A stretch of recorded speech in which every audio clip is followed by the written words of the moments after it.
If there was a facial expression that I imagine when people watch the Jam Ringo Experience for the first time, I want it to be shocked. I want to see them like a bit uncomfortable, squirmy, and then a big smile at the end of the show.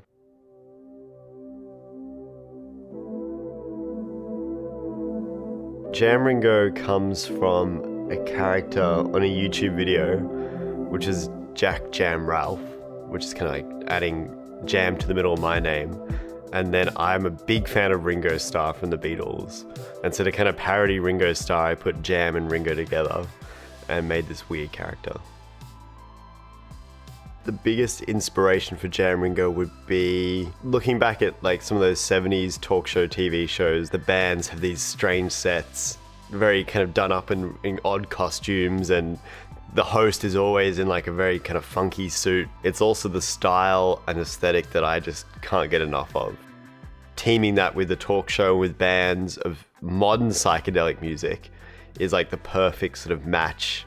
And I just wanted to recreate that so bands can kind of be transported back to that time. The day is quite packed with people, and also just the amount of bands and people who come in to actually be on the show. We've got 4 cameras rolling, a sound guy with a mixing board because the music has to sound really good when we do the live performance. I want the music to stand up as a song for the band. We also have a gaffer who has a haze machine, spotlight when Jam Ringo does his little speech at the start of every episode.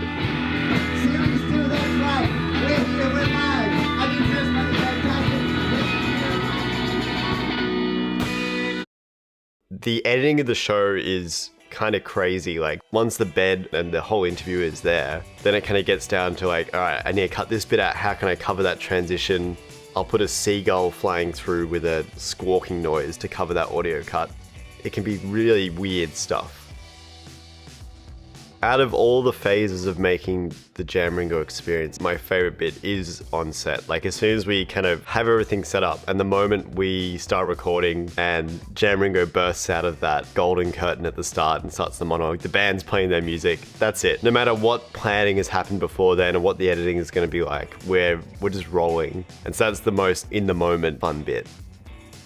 I want an audience member to feel like they've had a different aspect of a band or a performer or a person that they're familiar with, but also kind of be taken aback by some of the editing techniques and the style of the show. Something that they might not have seen, since the 70s, for example. I wanted to feel like they're watching an archive video and have found a new band in there.